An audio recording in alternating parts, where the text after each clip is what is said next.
అందరికీ నమస్కారం. అందరూ ఎలా ఉన్నారు? బావున్నారా? ఈ రోజు కథ I love you Bujji part 25. Welcome back to కథల పొదరిల్లు. ప్లీజ్ ముందుగా వీడియోకి ఒక చిన్న లైక్ చేయండి. ఇక స్టోరీలోకి వెళ్ళిపోదాం. ఊపిరి ఆడడం లేదు సూర్య అంటూ స్పృహ కోల్పోయింది రాధి. సూర్యకి ఏం చెప్పాలో అర్థం కాలేదు. అమ్మా అమ్మా అంటూ లక్ష్మి గారిని పిలుస్తూ రాధిని లేపడానికి ట్రై చేస్తున్నాడు. తన బాడీ చెమటలు పడుతూ చల్లగా అయిపోయింది. ఏమైంది నీకు అంటూ కళ్ళ వెంట తనకే తెలియకుండా వస్తున్న కన్నీటిని అదుపు చేయలేక బుజ్జి లే అంటూ పిలుస్తున్నాడు. ఉలుకు పలుకు లేకుండా ఉంది రాధి. అమ్మా త్వరగా రా అంటూ పిలుస్తున్నాడు సూర్య. తన గొంతు కంగారు గమనించి ఏమైందో అని కంగారుగా వచ్చారు లక్ష్మి. స్పృహ లేకుండా పడి ఉన్న రాధిని చూసి షాక్ అయ్యి ఏమైంది అంటూ రాధిని లేపే ప్రయత్నం చేస్తున్నారు లక్ష్మి. సూర్యకి ఏం చెయ్యాలో తెలియక రాధిని అలా చూసి కాళ్ళు చేతులు ఆడడం లేదు. రేయ్, అంబులెన్స్ కి ఫోన్ చేయరా, రాధికి ఏమైందో తెలియట్లేదు అంటున్నారు లక్ష్మి. అంబులెన్స్ వచ్చే వరకు నేను దాన్ని అలా చూడలేనమ్మా అంటూ ఫ్రంట్ కార్లో హాస్పిటల్ కి తీసుకెళ్లాడు సూర్య. డాక్టర్ రాధిని చెక్ చేస్తూ ఎమర్జెన్సీ వార్డులో జాయిన్ చేయమని చెప్పి మిగతా ఫార్మాలిటీస్ పూర్తి చేయమని సూర్యకి చెప్పి రాధిని ట్రీట్ చేయడానికి వెళ్లారు. సూర్య డాక్టర్ చెప్పినట్టే ఫార్మాలిటీస్ పూర్తి చేసి వచ్చి డాక్టర్ కోసం ఎదురు చూస్తున్నాడు. లక్ష్మి కృష్ణ గారిలో కూడా ఆందోళన పెరుగుతుంది. ముగ్గురు బయట కూర్చొని ఉన్నారు. ఒకరితో ఒకరు ఏమీ మాట్లాడుకోవడం లేదు. కాని అందరి మనసులో ఉన్నది ఒక్కటే, రాధి క్షేమంగా ఉండాలి అని. కాసేపటికి డాక్టర్ బయటికి వచ్చారు. సూర్య కంగారుగా తనకి ఎలా ఉంది డాక్టర్ అంటూ లేచి డాక్టర్ దగ్గరికి వచ్చాడు. వస్తున్న కన్నీటిని అణిచిపెట్టి ఉంచడంతో అతని కళ్ళు ఎర్రగా ఉన్నాయి. అతని కళ్ళల్లో బాధ, గొంతులో కంగారు గమనించిన డాక్టర్ సూర్య భుజం మీద చెయ్యి వేసి డోంట్ వరీ సూర్య, తను బాగానే ఉంది అన్నారు. అప్పటికి రిలీఫ్ ఫీల్ అయ్యి నేను తనని చూడొచ్చా అన్నాడు సూర్య. తను ఇప్పుడు స్పృహలో లేదు, టైం పడుతుంది అన్నారు డాక్టర్. పర్లేదు, నేను తన దగ్గర ఉంటాను డాక్టర్ అంటూ లోపలికి వెళ్తూ ఆగి మళ్ళీ వెనక్కి వచ్చి తనకింకేం ప్రాబ్లం లేదు కదా అన్నాడు. ప్రాబ్లం అంటే అది అంటున్న డాక్టర్ని చూసి పర్లేదు చెప్పండి అని సూర్య అనడంతో జనరల్ గా ప్రెగ్నెంట్ గా ఉన్నప్పుడు బ్రీతింగ్ ప్రాబ్లం రావడం సహజం. అది కూడా ఫస్ట్ వీక్స్ లో హార్మోన్ ఇన్బ్యాలెన్స్ వల్ల ఉంటుంది. అప్పుడే బేబీ గ్రోత్ స్టార్ట్ అవుతుంది కాబట్టి అంత ఎఫెక్ట్ ఉండదు. ఆ ప్రాబ్లం ఇప్పుడు నెలలు నిండుతున్న టైంలో రాధికి వచ్చింది. అది కొంచెం సివియర్ అయింది. థ్యాంక్ గాడ్ మీరు టైంకి తీసుకొచ్చారు, లేదంటే బేబీ లోపలే. నో అన్నాడు సూర్య ఒక్కసారిగా. తన కళ్ళ వెంట నీళ్లు వస్తూనే ఉన్నాయి. ఉణుకుతున్న గొంతుతో ఇప్పుడు నా బేబీ ఎలా ఉంది డాక్టర్ అని అడిగాడు. కరెక్ట్ టైంకి బ్రీతింగ్ అందడంతో తనకి ఏ ప్రాబ్లం లేదు సూర్య. కాకపోతే ఇంకొకసారి ఇలాంటి ప్రాబ్లం వస్తే లేట్ చేయకుండా హాస్పిటల్కి తీసుకురావాలి. తన మీద కేర్ చూపించడం చాలా అవసరం. Thank you doctor. చిన్న రిక్వెస్ట్, ఒకసారి నేను నా బేబీని చూడొచ్చా ప్లీజ్ అన్నాడు. సూర్య బాధని అర్థం చేసుకుని తప్పకుండా సూర్య రండి అంటూ రాధి దగ్గరికి తీసుకెళ్లారు డాక్టర్. లక్ష్మి కృష్ణ గారు కూడా తమ కొడుకు అంతలా ఏడవడం ఫస్ట్ టైం చూసి నోట మాట రాక శిలల్లా నుంచొని సూర్యని చూస్తున్నారు. నేనిప్పుడే వస్తాను అని అమ్మా నాన్న వైపు చూసి చెప్పి డాక్టర్ వెనకే నడిచాడు. నోటికి ఆక్సిజన్ మాస్క్ పెట్టి ఉన్న రాధిని చూస్తూ మెల్లిగా నడుచుకుంటూ తన దగ్గరికి వెళ్తున్నాడు. అంతకు ముందు రోజు తను చేసిన అల్లరి అంతా కళ్ళ ముందు మెదులుతూ ఉండగా కన్నీటితో రాధి దగ్గరికి చేరుకొని ఎందుకు ఇలా ఉన్నావు, నిన్నిలా చూడలేకపోతున్నా బంగారం అంటూ త్వరగా కళ్ళు తెరువు నాతో మాట్లాడు, గొడవ పడు అంటూ నుదుటిన ముద్దు పెట్టుకున్నాడు. డాక్టర్ తనకి బేబీని చూపించడానికి ఏర్పాట్లు చేస్తుండడంతో రాధి దగ్గర నుండి పక్కకొచ్చి చేతులు కట్టుకొని రాధినే చూస్తూ ఉన్నాడు సూర్య. అంతా సెట్ చేశాక డాక్టర్ సూర్యని పిలవడంతో పక్కకి చూశాడు. స్కానింగ్ లో కనిపిస్తున్న బేబీని చూస్తుంటే మీ బేబీ అన్నారు డాక్టర్. కళ్ళ నిండా నీళ్లతో సరిగ్గా కనిపించక వాటిని తుడుచుకొని ప్రేమగా స్క్రీన్ చూస్తూ చేత్తో టచ్ చేసి ముద్దు పెట్టుకున్నాడు. అప్పటి వరకు తండ్రి కాబోతున్నాను అన్న ఫీలింగ్ లో ఉన్న సూర్య ఆ క్షణం బేబీ తన చేతుల్లో ఉన్నట్టుగానే ఫీల్ అయ్యాడు. నేనిప్పుడే వస్తాను అంటూ డాక్టర్ బయటకు వెళ్లారు. సూర్య అక్కడి నుంచి లేచి రాధి దగ్గరికి వచ్చి తన బొజ్జపై చెయ్యి వేసి, నువ్వు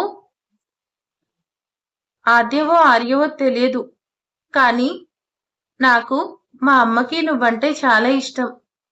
మీ అమ్మ నీ కోసం ఎంత కష్టమైనా భరిస్తుంది.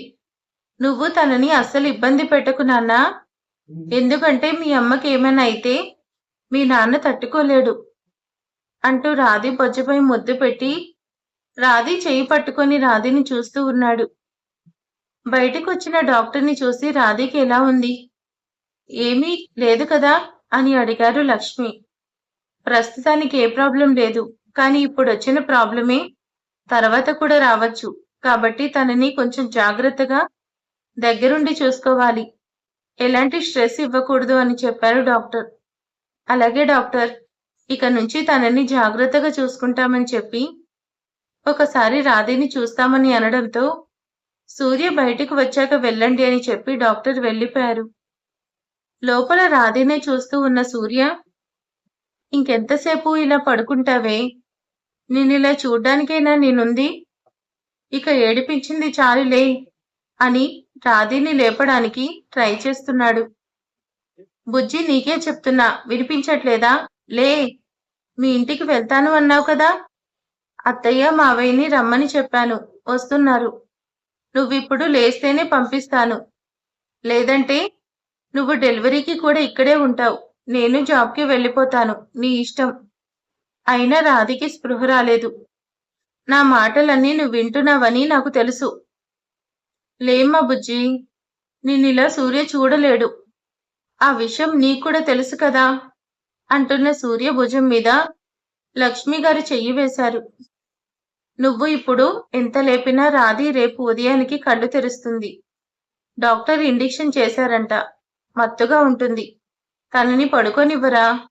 నువ్వు మధ్యాహ్నం కూడా ఏమీ తినలేదు, కొంచెం ఏదో ఒకటి తిందుగానిరా అని పిలిచారు లక్ష్మి. లేదమ్మా, అది కళ్ళు తెరిచే వరకు నేను ఇక్కడే ఉంటాను, నాకేం వద్దు. నువ్వు నాన్న ఇంటికి వెళ్ళండి, చెల్లి వాళ్ళు కంగారు పడుతూ ఉంటారు. మీరు ఇంటికి వెళ్ళండి అన్నాడు సూర్య. లక్ష్మి గారు రాధి దగ్గరకు వచ్చి తన తల మీద చెయ్యి వేసి, త్వరగా కళ్ళు తెరచండి అంటూ తన నుదుటిని ముద్దు పెట్టి బయటకు వెళ్లారు. సూర్య ఏమీ తినకుండా నిద్ర కూడా పోకుండా రాధి ఎప్పుడెప్పుడు కళ్ళు తెరుస్తుందా అని చూస్తూ చూస్తూ ఏడ్చి ఏడ్చి ఉండడం వల్ల కళ్ళు మూసుకుపోయి రాధి చేయి పట్టుకొని తన పక్కనే చైర్లో కూర్చొని నిద్రపోయాడు. ఇంటికి వచ్చాక లక్ష్మి గారు అవనికి ఫోన్ చేసి రాధి పరిస్థితిని వివరించారు. అప్పటి వరకు కూతుర్ని సీమంతం చేసి ఇంటికి తీసుకురావాలనే సంబరంలో ఉన్న అవనికి గుండాగినంత పనైంది. రాధికి ఏం కాలేదొదినా, మీరేం కంగారు పడద్దు. తనని మామూలుగా చూడ్డానికి రండి, అన్నీ బాగుంటే 2 రోజుల తర్వాత అక్కడికి పంపే విషయం ఆలోచిద్దాం అన్నారు లక్ష్మి. అలాగే అని ఫోన్ పెట్టేసి రాధిని తలుచుకుని ఏడుస్తుంది అవని. కాసేపటికి పొలం నుంచి వచ్చిన రామ్ గారికి విషయం చెప్పడంతో ఆ రాత్రికే రాధి దగ్గరికి బయలుదేరారు. తెల్లవారింది. రాధి ఎలా ఉందో చెక్ చేయడానికి వచ్చిన నర్స్ సూర్యని చూసి ఆ పాపకి ఏమవుతుందో అని ఎంత తల్లడిల్లిపోయాడు ఈ అబ్బాయి. దేవుడా, వీళ్ళిద్దరినీ వేరు చేయకు అనుకుంటూ సార్ లేవండి అంటూ లేపింది సూర్యని. సూర్య ఏమైంది అంటూ కంగారుగా లేచాడు. సార్ ఏం అవ్వలేదు, మేడంకి ఇంకాసేపట్లో స్పృహ వస్తుంది. తను టాబ్లెట్ వేసుకోవాలి అంటే టిఫిన్ చేయాలి కదా. మీరు వెళ్ళి తీసుకురండి. ఈలోగా రూమ్ క్లీన్ చేయిస్తాను అని సూర్యని బయటికి పంపించింది. బయటికొచ్చిన సూర్య ఫోన్ మోగడంతో లిఫ్ట్ చేసి, హలో అమ్మా చెప్పు అన్నాడు. రాధి లేచింది అని అడిగారు లక్ష్మి. లేదమ్మా, ఇంకా సేపట్లో స్పృహ వస్తుందంటున్నారు. టిఫిన్ పెట్టి టాబ్లెట్ వేయాలంటే క్యాంటీన్లో టిఫిన్ తెద్దామని బయటకొచ్చా. రే, రాధికి బయట టిఫిన్ వద్దు, నేను వస్తున్నాను, తీసుకొస్తా అన్నారు లక్ష్మి. సరే అమ్మా, త్వరగా వచ్చేయ్ అని ఫోన్ పెట్టేసి బయటే కూర్చున్నాడు. కాసేపటికి నర్స్ వచ్చి క్లీనింగ్ అయిపోయింది సార్, మీరు వెళ్ళండి అనడంతో లోపలికి వెళ్ళాడు. రాధి లేవడానికి టైం పడుతుందని అర్థమై వెళ్ళి ఫేస్ వాష్ చేసుకుని ఫ్రెష్ అయి వచ్చాడు. ఇంకెంతసేపు పడుకుంటావే రాక్షసి, లే అంటూ రాధి దగ్గర కూర్చొని, మీ అమ్మ నేనెంత లేపినా లేవను అంటుంది. నువ్వలా సైలెంట్గా ఉంటే నాన్నకి ఊపిరాడట్లేదని చెప్పి నువ్వైనా లేపు బంగారం అంటూ రాధి పొట్టపై చెయ్యి వేశాడు. సూర్య మాటలు విన్నట్టుగా బేబీ పొట్టలో నుండి రాధిని తంతుంది. సూర్య షాక్ అయ్యి చెయ్యి తీసేసి మళ్ళీ పెట్టి, బంగారం, నా మాటలు నీకు వినిపిస్తున్నాయా? నువ్వు మీ అమ్మని లేపుతున్నావా అన్నాడు సూర్య. దానికి సమాధానంగా బేబీ మళ్ళీ తంతుంది. ఏదో తెలియని ఫీలింగ్ మనసుని చుట్టుముట్టి హార్ట్ బీట్ పెరిగింది సూర్యకి. బేబీ మూడోసారి కూడా కిక్ ఇవ్వడంతో రాధి స్పృహలోకొచ్చింది. సూర్య మాత్రం ఆశ్చర్యంగా తన చేతిని రాజీ పొజ్జుని చూస్తున్నాడు. రాధి నెమ్మదిగా కళ్ళు తెరిచి చూసింది. షాక్లో ఉన్న సూర్యని చూసి తన చేత్తో సూర్యని తాకింది. అప్పటికి ఇద్దరు కళ్ళల్లో నీరు చేరడంతో ఒకరికొకరు స్పష్టంగా కనిపించడం లేదు. రాధికి మెలకువ రావడంతో నవ్వుతూ తన దగ్గరికి వెళ్ళి నుదుటిన ముద్దు పెట్టుకొని, బుజ్జి లేచావా అంటూ రాధి కంటి కొసల నుండి జారుతున్న కన్నీటిని తుడిచాడు. ఆక్సిజన్ మాస్క్ తీసి, బాగా భయపెట్టానా అని అడిగింది రాధి. మామూలుగానా, ఇప్పటి వరకు నరకంలో ఉన్నట్టుంది అన్నాడు సూర్య. రాధి చెయ్యి సూర్య చెంప మీద వేసి, నిన్ను వదిలేసి నేనెక్కడికి వెళ్తాను, వెళ్ళగలనా అంది నవ్వుతూ. అలా వెళ్లే పరిస్థితే వస్తే నీతో పాటు నేను వస్తాను అన్నాడు రాధి చేతిని ముద్దు పెట్టుకుంటూ. పొట్ట మీద చెయ్యి వేసి, బేబీ అంది. బేబీకేం కాలేదు, తను చాలా బాగుంది. నీకు తెలుసా, నేను మాట్లాడిన దానికి తను రెస్పాన్స్ ఇస్తుంది అన్నాడు సూర్య నవ్వుతూ. రాధి నిజమా అన్నట్టు చూసింది. అవును బుజ్జి అని ఇంతకుముందు జరిగిందంతా చెప్పాడు. అయితే లోపలుంది డాడీస్ బేబీ అన్నమాట అంది రాధి నవ్వుతూ. ఏమో, వాళ్ళొచ్చాక తెలుస్తుంది అని సైలెంట్ అయ్యి రాధిని చూస్తున్నాడు సూర్య. ఓయ్, ఏమైంది అలా చూస్తున్నావు అని అడిగింది రాధి. నీకు అనీజీగా ఉన్నప్పుడు నాకు చెప్పొచ్చు కదా, నేను బయటకు వెళ్లకుండా ఉండేవాడిని. అబ్బా సూర్య, నాకు సడన్ గా అనిపించింది, అలా ఏం చేయను అంది రాధి. హా సరే, ఇక నుండి నాకు సడన్ అయినా అలా ఏమైనా అనిపిస్తే నాకు వెంటనే చెప్పు, లేదా అమ్మకి చెప్పు. ఇంకొకసారి ఇలా జరగకూడదు. నీ గురించి నువ్వే కేర్ తీసుకోవాలి బంగారం అన్నాడు సూర్య. చూస్తుంటే బాగా భయపడినట్టున్నావు. నువ్వుండగా నాకేమవుతుంది సూర్య, ఏమీ కాదు. నువ్వు అసలు నా గురించి టెన్షన్ పడకు, నేను జాగ్రత్తగానే ఉంటాను, సరేనా అంది రాధి. వీళ్ళిద్దరూ మాటల్లో ఉండగానే లక్ష్మి గారు వచ్చారు. ఎంత భయపెట్టావు పిల్ల, నీకేమైందో అని ఎంత కంగారు పడ్డానో తెలుసా? సారీ అత్తయ్య అంది రాధి చిన్నగా తలదించుకొని. రాధి నుదుటిన ముద్దు పెట్టి, సారీ చెప్పకు, ఇక నుండి జాగ్రత్తగా ఉండు అన్నారు లక్ష్మి. నేను చెప్పానా, మీరు మీ అబ్బాయి ఒక్కటే అని? ఇద్దరు ఒకేలా చెప్తున్నారు అంది రాధి. హాహా, ఇలాంటివి బాగానే చెప్తావంటూ రాధికి టిఫిన్ తినిపించారు లక్ష్మి గారు. కాసేపటికి రాధి, అమ్మా నాన్న, అవని, రామ్ గారు వచ్చి రాధిని చూసి కళ్ళనీళ్లు పెట్టుకున్నారు. అబ్బా అమ్మా నాన్న, నాకేం కాలేదు, చూడండి నేను బాగానే ఉన్నాను. సూర్య నువ్వైనా చెప్పు అంది రాధి. తనిప్పుడు బాగానే ఉంది మావయ్య, అత్తయ్య. మీరు బాధపడద్దు. తన కడుపులో నా బుల్లి రాకాసి ఉంది.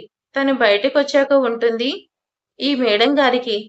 అప్పుడిక నీ ఆటలు సాగవే బుజ్జి అన్నాడు సూర్య నవ్వుతూ. సూర్య మాటలకి అందరూ నవ్వారు. రాధి బుంగమూతి పెట్టుకుని కూర్చుంది. మరిక తర్వాత ఏం జరగబోతుంది ఏంటి అనేది ఐ లవ్ యూ బుజ్జి ముగింపులో తెలుసుకుందాం. Thank you for watching.